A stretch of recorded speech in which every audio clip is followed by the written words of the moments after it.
इतिहास का सबसे बड़ा बजट जो उस समय 2014 पे 9,000 करोड़ था, इस साल लगभग 40,000 करोड़, मतलब 39,800 करोड़ का बजट पेश किया गया है। तो ये एक आप आंकड़े से अनुमान लगा सकता है कि तब क्या था और आज का स्थिति क्या है। अरुणाचल के प्रेस क्लब के मीडिया बंधुओं को नमस्कार। आप सबको पता है, हाल ही में अरुणाचल प्रदेश सरकार का बजट सीजन हुआ और बजट सीजन में कुछ ऐसे पीपल्स वेलफेयर बजट पास किए गए हैं। तो उसी बजट सीजन को लेके कैसे इस बजट सीजन से आम जनता तक पहुंचाना है बजट सीजन को लेके, और लोग आम जनता इससे क्या क्या फ़ायदा ले सकते हैं, एजुकेटेड यूथ क्या फ़ायदा ले सकते हैं, और यहाँ का एंटरप्रेन्योरशिप्स लोग किस तरह के फ़ायदा ले सकते हैं। तो इसको हम लोग इन डिटेल में ब्रीफ करने के लिए आज हम आपके बीच आपके समक्ष आए हैं। तो 2025 और 26 के बजट सीजन को इन डिटेल्स में ब्रीफ करेंगे अपना रोइंग के विधायक श्री मुचुमिटी जी, और पार्टी का तरफ से ब्रीफ करेंगे। तो मैं मुचुमिटी सर को मैं आग्रह करता हूं कि आप मीडिया के सामने संबोधित करें। धन्यवाद, थैंक यू। सबसे पहले आप सब पत्रकारों को इस प्रेस वार्ता में आने के लिए धन्यवाद शॉर्ट नोटिस में।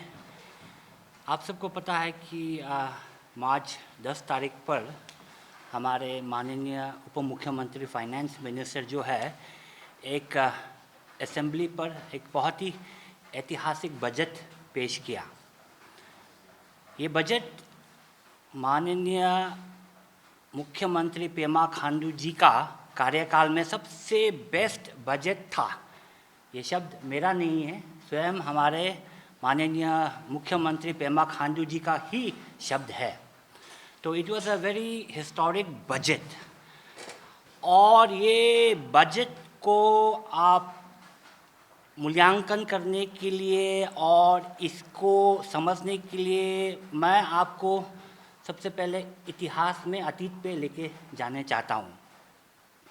2014 पर रिज़र्व बैंक ऑफ इंडिया ने 2014 पर जब कांग्रेसी सरकार था, तो रिज़र्व बैंक ऑफ इंडिया ने एक डायरेक्टिव इशू किया था कि अरुणाचल सरकार का जो भी चेक्स है उसको एडहियर नहीं करना है। स्टेट बैंक को लिखा था, इसलिए लिखा था क्योंकि हमारा जो ओवरड्राफ्ट था, परमिसेबल ओवरड्राफ्ट था, उस समय में 2014 का सरकार उससे भी ज़्यादा खर्चा कर दिया था।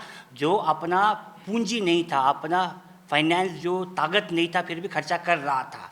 तो वो स्थिति था, वो तब 2014 का स्थिति। और आज जब सदन पर जब भारतीय जनता पार्टी की सरकार, माननीय मुख्यमंत्री पेमा खांडू जी की सरकार और उप मुख्यमंत्री की सरकार जो पेश किया है, तब इतिहास का सबसे बड़ा बजट जो उस समय 2014 पे 9,000 करोड़ था, इस साल लगभग 40,000 करोड़, मतलब 39,800 करोड़ का बजट पेश किया गया है।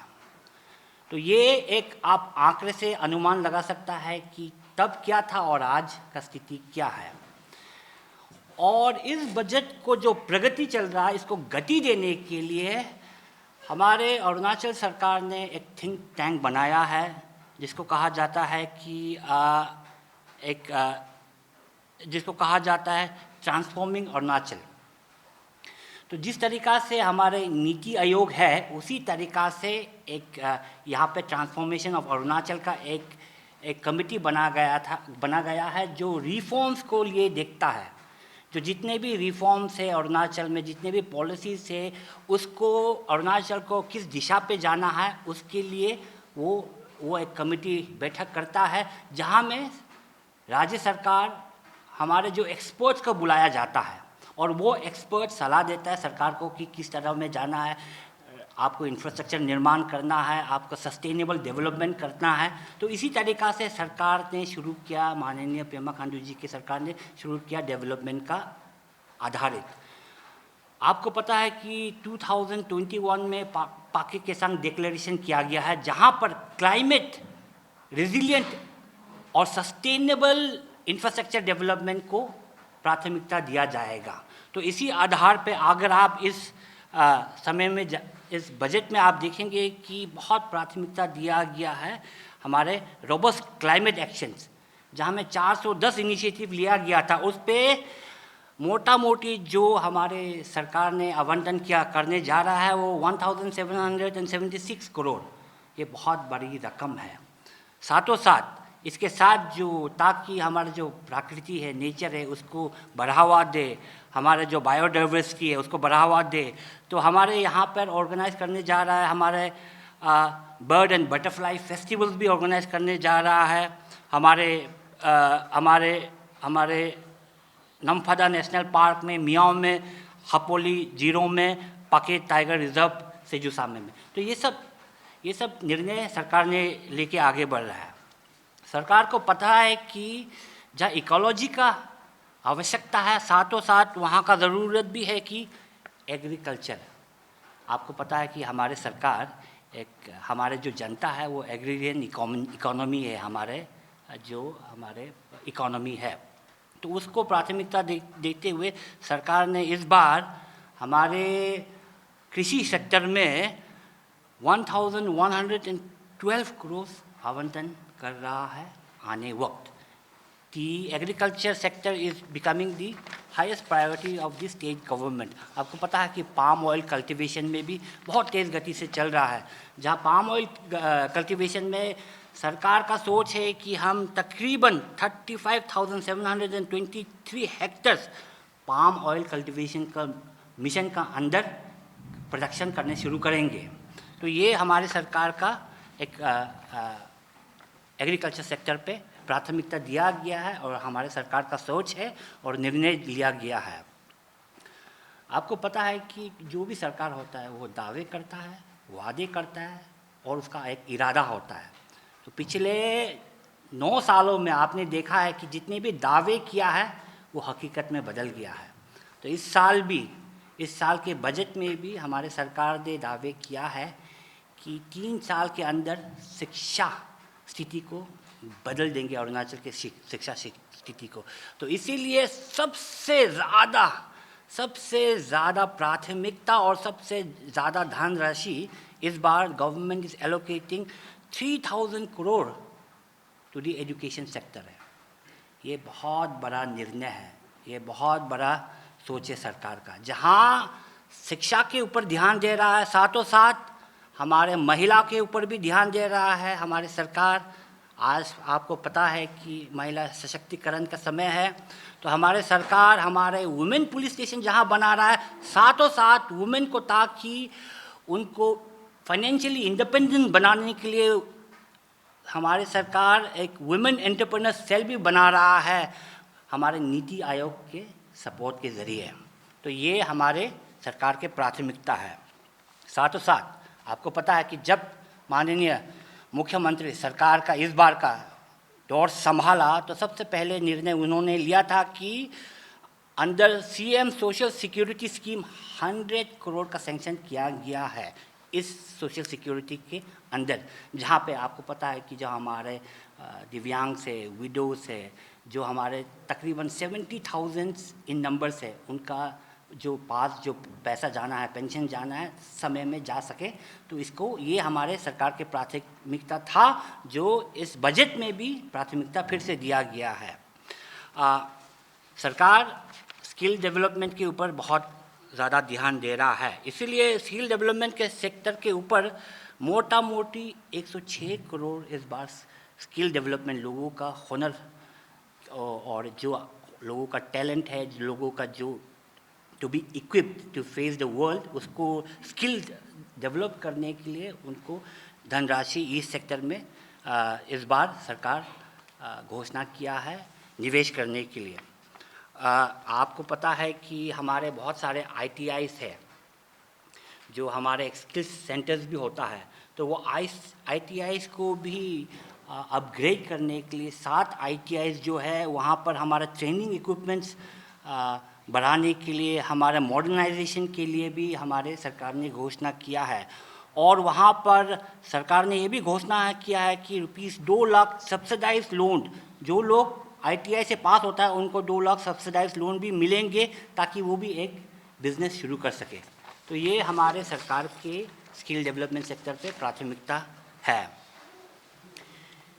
युवाओं हमारे ताकत है, ताकि युवाओं को जो टैलेंट है उनको एक रूप और स्वरूप देने के लिए सरकार इस बार ने निर्णय लिया है कि जो हमारे स्पोर्ट्स एकेडमी है मियाओं पर उसको अपग्रेड करेंगे और ईटानगर पर एक इंटीग्रेटेड स्पोर्ट कॉम्प्लेक्स बनाएंगे जो साथों साथ दिरांग में भी बनाएंगे, जिस पर सरकार ने लगभग 474 करोड़ एलोकेट किया है। और सरकार ने ये भी निर्णय लिया है कि हमारे जो 5 बेसिन है वहाँ पर भी स्पोर्ट्स पार्क एस्टेब्लिश करेंगे। तो बहुत सारे सरकार का योजना है। आपको पता है कि सरकार हर साल टैलेंट का जो एक प्लेटफॉर्म देने के लिए बहुत सारा कॉम्पिटिटिव इवेंट्स होता है, जैसे हमारे अरुणाचल गॉट टैलेंट, युवा समन्वय, Arunachal battle of mind, spelling bee competition भी शुरू कर रहा है। हमारे international 4x4 fury adventure sports championship को भी प्रमोट कर रहा है। तो इस साल भी, इस वित्तीय साल भी ये सब कंपटीशंस को हमारे सरकार अभी भी पैसा आवंटन करेंगे। ये हमारे सरकार ने निर्णय लिया है। सरकार के लिए हमारे जो इंडिजिनस हमारे जो पॉपुलेशन है उनका जो रिचुअल्स है, उनका जो ट्रेडिशंस है, कस्टम्स को उसका प्रिजर्वेशन करने के लिए ये सरकार का सबसे टॉप प्राथमिकता है। तो उसे देखते हुए हमारे सरकार ने ये निर्णय लिया है कि बहुत सारे नए गुरुकुल शुरू करेंगे। हमारे गुरुकुल शुरू करेंगे हमारे अपातानी समाज के लिए, मिसमी समाज के लिए, वांगचो समाज के लिए, तुत्सा समाज के लिए, सेरदुपेन समाज के लिए, साजलोंग समाज के लिए, बुगन एंड आका समाज के लिए हमारे नए गुरुकुल शुरू करने के लिए सरकार ने इस बजट पे निर्णय लिया है।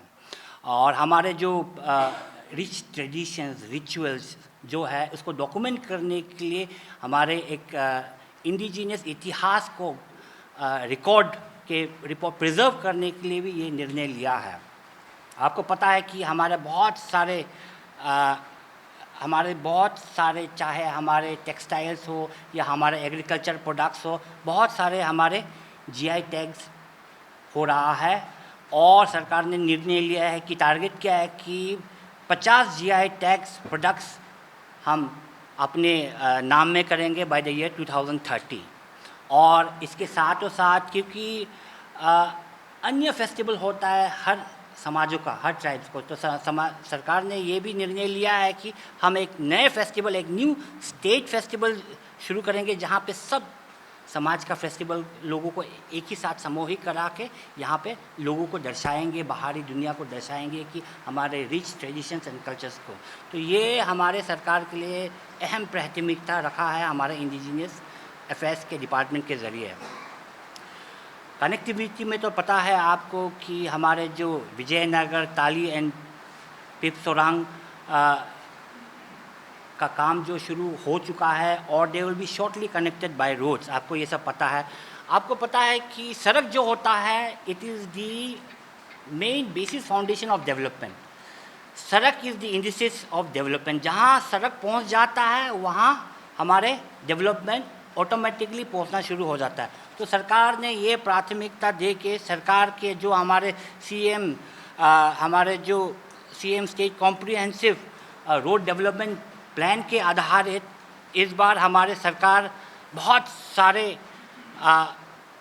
एलोकेशंस कर रहा है। ये पहले फ़ेज़ 1 ख़त्म हो चुका था, तो इस साल में फ़ेज़ 2 पे एलोकेशंस हमारे 500 करोड़ एलोकेशंस कर रहा है।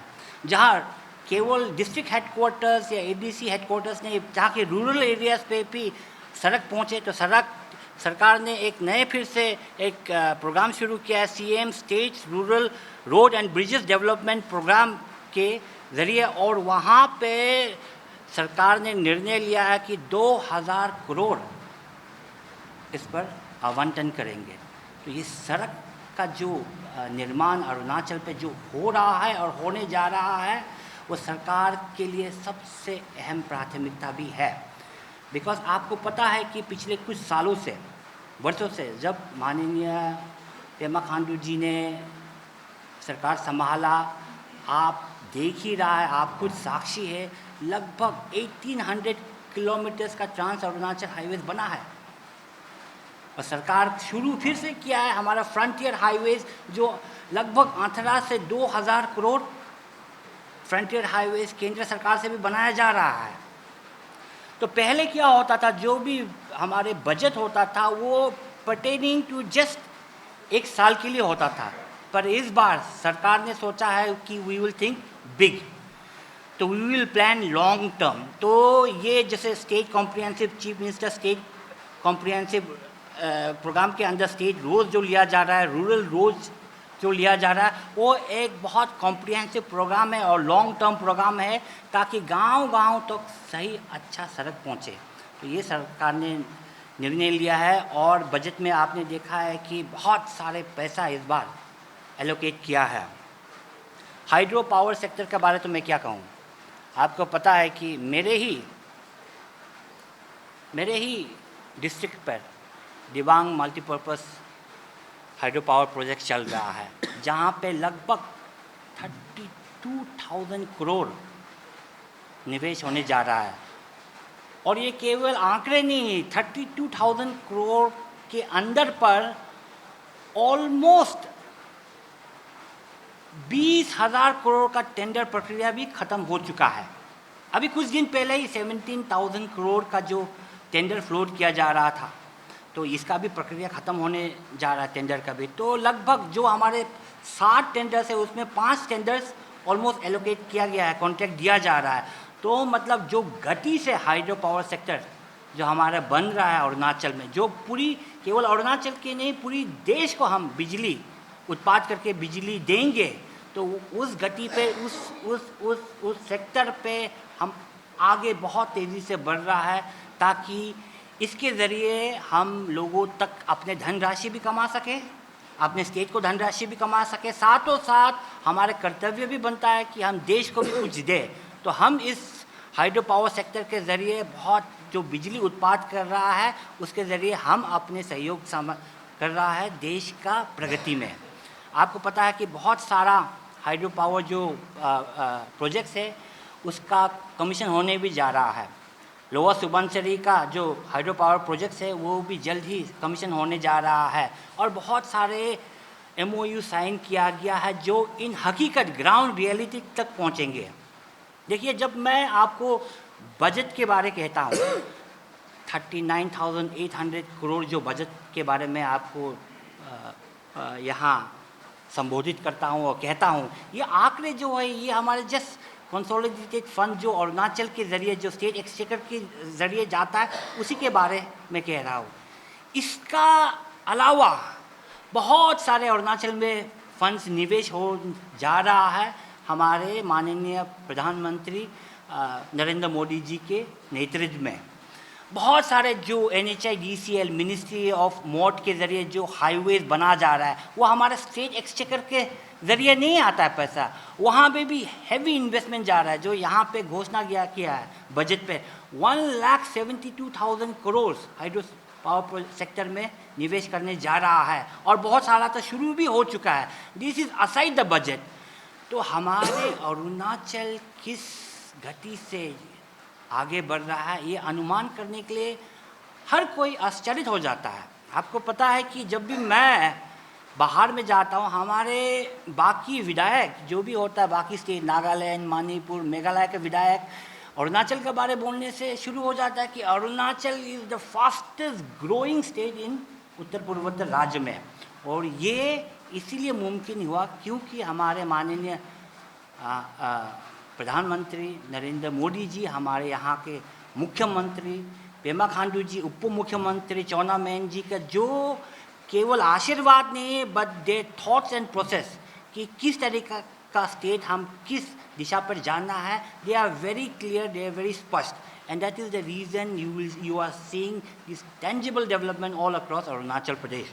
तो हाइड्रो पावर सेक्टर के बारे में, निवेश के बारे में मैंने आपको कहा है, जहाँ पे 132 केवी ट्रांसमिशन लाइन PGCIL के ज़रिए जो हमारे बजट पे नहीं आता है, वहाँ पर भी ढेर सारे निवेश हो जा रहा है।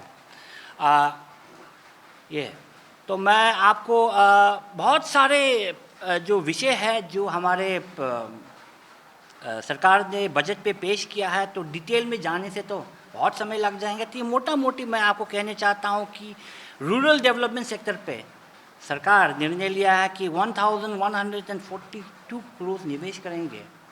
हमारे टूरिज़्म पॉलिसी हम प्रमोट करेंगे, इको टूरिज़्म, एडवेंचर टूरिज़्म।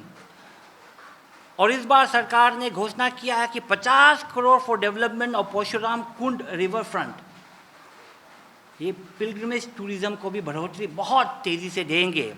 तो सरकार को, आपको पता है कि हमारे अपने शुरुआत की स्टेजेस पे हमारे फिल्म सेक्टर से फिल्म टूरिज़्म को हम बढ़ावा देने के लिए सोच रहे हैं। वाइन टूरिज़्म पॉलिसी को हम बढ़ावा दे रहा है। हमारे वाइट वाटर राफ्टिंग डेस्टिनेशंस हम बना रहा है। तो लगभग मोटा मोटी अगर आपके है तो टूरिज़्म सेक्टर में 108 करोड़ इस साल सरकार निवेश करने जा रहा है। आपको पता है कि हमारे एंटरप्रेन्योरशिप बहुत इम्पोर्टेंट होता है। एक हमारे सेल्फ सस्टेनेबल खुद का परिवार को ध्यान रखने के लिए, खुद को करियर को आगे बढ़ाने के लिए हमारे एंटरप्रेन्योरशिप का प्राथमिकता इस स्टेट में बहुत आवश्यकता है। सरकार के पास बहुत लिमिटेड नंबर्स ऑफ जितने सरकारी ऑफिसेस पे या सरकारी एम्प्लॉयमेंट देने के लिए they are very hard limitation towards it. तो इसलिए सरकार बढ़ावा दे रहा है हमारे एंटरप्रेन्योरशिप पर। और इस बार सरकार ने घोषणा किया है कि ₹100 करोड़ दीनदयाल उपाध्याय स्वावलंबन योजना पर निवेश करेंगे। आपको पता है कि हर डिस्ट्रिक्ट पे ये दीनदयाल उपाध्याय स्वावलंबन योजना हर साल किया जाता है। और इसी के ज़रिए आप बहुत दिखाई दे रहा है कि बहुत सारे रेस्टोरेंट्स, बहुत सारे आपके होम स्टे, बहुत सारा होटल्स खोल चुका है इसके ज़रिए। तो आपको लगता है कि ये अपने आप से खोला है, लेकिन ये सरकार के पुश है। इसके वजह से आप दिखाई दे रहा है कि रेस्टोरेंट से लेके, होम स्टे से लेके, होटल से लेके और अन्य छोटी मोटी पार्क से लेके आपको जो बढ़ रहा है, जो बन रहा है, वो सरकार के निवेश के ज़रिए ही बन रहा है। और सरकार ने इस बार भी निर्णय लिया है कि अनदर 100 करोड़ इस पर निवेश करेंगे। टेक्सटाइल्स एंड हैंडीक्राफ्ट में सरकार ने ये निर्णय लिया कि इस साल 41 करोड़ निवेश करेंगे। हमारे सरकार प्राथमिकता दे रहा है centre of excellence in emerging technologies के ज़रिए। AI के ऊपर सरकार ध्यान दे रहा है ताकि लर्निंग स्किल्स को बढ़ावा दिया जाए। Virtual and augmented reality tools for tourism and heritage का एक पॉलिसीज़ बना रहा है सरकार। और बहुत सारे चीज़ों में टूरिज़्म के ऊपर और इनोवेशन के ऊपर सरकार प्राथमिकता दे रहा है। सरकार ने इस बार लैंड रिकॉर्ड्स को भी प्रॉपर लैंड रिकॉर्ड्स रखने के लिए सरकार ने इम्प्लीमेंट कर रहा है डिजिटल लैंड रिकॉर्ड्स मॉडर्नाइजेशन, जहाँ पे हर रिकॉर्ड्स 5 डिस्ट्रिक्ट, हर डिस्ट्रिक्ट का रिकॉर्ड्स वहाँ हमारे पास अवेलेबल होगा। हमारे सरकार ने ये भी इस बार सोच रखा है कि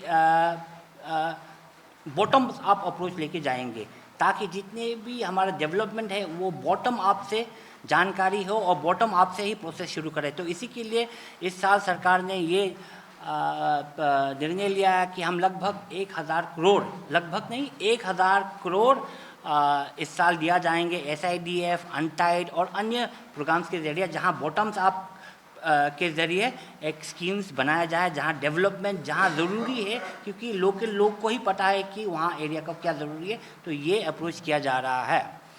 और सबसे बड़ी चीज़ जो सरकार ने इस बार बजट में पेश किया और जो लागू भी होने जा रहा है अप्रैल 1 तारीख से, वो है स्किल और अनस्किल वर्कर्स का जो तनख्वाह का बढ़ोतरी। 2000 अगर आप 14 का बारे अगर आप उस साल में जाए तो वहाँ पे अनस्किल्ड वर्कर्स को मिलता था 6,000 रुपया और हमारे स्किल वर्कर्स को मिलता था 8,000 2014 पर। आज 2025 में सरकार ने घोषणा किया 18,000 हमारे जो अनस्किल के लिए और 19,000 हमारे स्किल के लिए, स्किल वर्कर्स के लिए। ये बहुत बड़ी सपोर्ट है हमारे कॉन्टीजेंसीज, एएलसीज, हमारे कैजुअल लेबर वर्कर्स के लिए। ये एक बहुत बड़ी एक हेल्प है, असिस्टेंट है, क्योंकि सरकार हमेशा सोचता है इन वर्गों के बारे। आपको पता है कि जब पेमा खांडू जी सरकार का दौर संभाला तो वो हर 2-3 सालों में वो 4-5 हज़ार, 3-4 हज़ार रुपये बढ़ाते रहा है हमारे जो लेबर फोर्स के डिमांड के ऊपर भी। लेकिन अपने सोच, सरकार अपने सोच के, क्योंकि आज के स्थिति पर जो इन्फ्लेशन है, जो प्रोडक्ट्स के दाम चल रहा है, जो अपने रोज़मर्रा का ज़िंदगी जीने के लिए कितना कठिन होता है, तो सरकार का वो सब के बारे, आपके दुख और तकलीफ़ के बारे पता है, तो सरकार ने खुद ही निर्णय लिया है आप हमारे कैजुअल वर्कर्स, कॉन्टीजेंसी वर्कर्स का हमारे वेजेस को बढ़ाने के लिए। ये एक बहुत बड़ी आशीर्वाद है सरकार के तरफ से। तो सरकार ये भी चाहेंगे कि हमारे कॉन्टीजेंसी वर्कर्स भी अपने काम रिस्पॉन्सिबली, अपने जिम्मेदारी अच्छी तरीक़ा से निभाए। तो ये सरकार ने घोषणा किया है।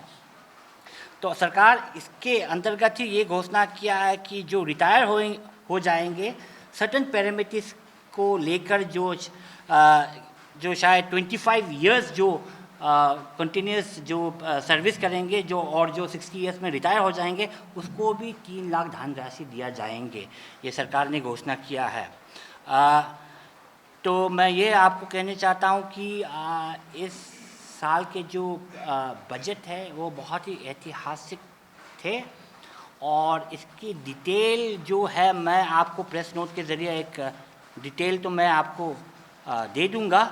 और इस पे जो बजट डॉक्यूमेंटेशन है जो असेंबली पे दिया गया है, उस पे पूरी फाइन तरीक़ा से आपको बताया गया कि सरकार का सोच क्या है, निर्णय क्या है और सरकार किस तरीक़ा से डेवलपमेंट के आधारित आगे बढ़ने चाहता है। तो you have the details in this, but मैं जस्ट संक्षिप्त तौर पे आपको बताना चाहता हूँ कि हमारे वित्तीय स्थिति क्या है। जैसे मैंने जिक्र किया है कि 39,800 करोड़ का एक बजट पेश किया गया है इस बजट सेशन पर।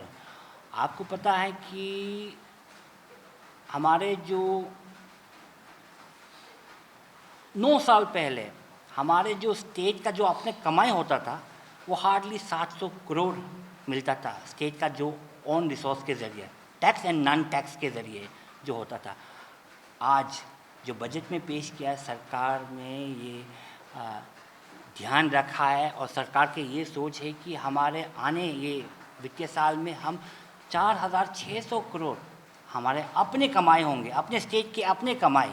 जो 700 करोड़ होता था वो बदल गया है 4,600 करोड़। तो आप समझ पा रहा है कि हमारे केवल सरकार हमारे जो हमारे इन्वेस्टमेंट करना है उसको केवल नहीं, पर कमाई भी सरकार का जहां होना है किस तरीक़ा से ध्यान दे रहा है। साथों साथ मैं ये कहना चाहता हूँ कि जब नरेंद्र मोदी जी की सरकार 2014 पे बना तो हमारे जो 14 फाइनेंस कमीशन के ज़रिए जो शुरू हुआ था, हमारे जो वर्टिकल डिस्ट्रीब्यूशन और हॉरिजॉन्टल जो डिस्ट्रीब्यूशन होता है, जो स्टेट वर्टिकल जो डिस्ट्रीब्यूशन कहा जाता है वो स्टेट एंड यूनियन का जो जितना भी देश का जितना भी टैक्सेस होता है, कलेक्शन होता है, वो वर्टिकल डिस्ट्रीब्यूशन में जाता है। तो आपको पता है कि पहले स्टेट्स को, पूरी स्टेट्स को मिलता था 30%, लेकिन जब नरेंद्र मोदी जी की सरकार आया तो उसको बढ़ा दिया है 41% तक। तो जो हॉरिजॉन्टल डिस्ट्रीब्यूशन है, जो 41% डिस्ट्रीब्यूट होता है स्टेट पे, आपको पता है कि अरुणाचल को सबसे ज़्यादा प्राथमिकता दिया गया है। इसीलिए ये बजट में भी सरकार ने इस एक्सपेक्टिंग कि हमारे जो डिविजिबल पूल का ट्रांसफ़र होता है वो लगभग 25,000 करोड़ हमें मिलेंगे। 2013-14 में हमें 2-3 हज़ार करोड़ मिलता था। ये आज सरकार का ये सोच है, सरकार को पता है कि हमें ये साल वित्तीय साल में 25,000 करोड़ मिलेंगे। तब क्या था और आज क्या है, तो ये हमारे पूरी मोटा मोटी मैं आपको बताने चाहता हूँ कि किस तरीक़ा से सरकार योजना कर रहा है, किस तरीक़ा से भारतीय जनता पार्टी कि केंद्र सरकार अरुणाचल के ऊपर ध्यान दे रहा है, किस तरीक़ा से हमारे माननीय मुख्यमंत्री, उप मुख्यमंत्री किस तरीक़ा से, ताकि लोगों का ज़िंदगी पर, रोज़मर्रा का ज़िंदगी पर कैसे आपको बहुत सारा सुविधा मिले, उसको ध्यान रखते हुए हमारे सरकार ये ट्रांसफॉर्मेशनल बजट पेश किया इस बजट सेशन पर। तो मैं हमारे अरुणाचल के जनता को बधाई देने चाहता हूँ, हमारे धन्यवाद व्यक्त करने चाहता हूँ हमारे माननीय मुख्यमंत्री पेमा खांडू जी, हमारे माननीय उप मुख्यमंत्री चौनामेन जी, और हमारे जो भारतीय जनता पार्टी है वो हमेशा खड़ा रहेंगे हमारे सरकार के लिए, हमारे सरकार के योजना के लिए। और जितने भी सरकार के योजना है, भारतीय जनता पार्टी हमारे हेडेड बाय हमारे कालिंग मोयोंग जी जो नए अध्यक्ष हैं, उनके ज़रिए जितने भी इंफॉर्मेशन है हम ज़िलों पे जाकर इस इंफॉर्मेशन को डिसमिनेट करेंगे कि ये सरकार, ये राज्य सरकार उनका सुविधा के लिए क्या क्या योजना ला रहा है और क्या क्या योजना कर दिया है। तो इसी आधार से हम आगे बढ़ेंगे, इसी आधार से इस ऐतिहासिक बजट इस बार पेश किया गया है बजट सेशन पर। तो मैं आप सभी को, पत्रकार को धन्यवाद व्यक्त करता हूं कि आप सब शॉर्ट नोटिस पे आज यहां आए, ताकि संक्षिप्त में जानकारी आपके ज़रिए जनता को जानकारी हासिल हो कि सरकार ने क्या क्या घोषणा किया है। तो इसी बात में मैं आप सबको धन्यवाद व्यक्त करता हूँ हमारे जनरल सेक्रेटरी, हमारे कन्वीनर जी, पार्टी के जो हमेशा पार्टी के हित पे अड़ा रहता है, जो हमेशा पार्टी के जो भी सोच विचार है, पार्टी के जो सरकार के जो काम है, सरकार के जो फार रीचिंग कॉन्सिक्वेंसेस पॉलिसी से हमेशा भारतीय जनता पार्टी सरकार को सलाह देते रहा है और आते वक्त भी खड़ा रहेंगे, हमें मजबूत से खड़ा रहेंगे इस सरकार को सहयोग करने के लिए। इसी बात में धन्यवाद।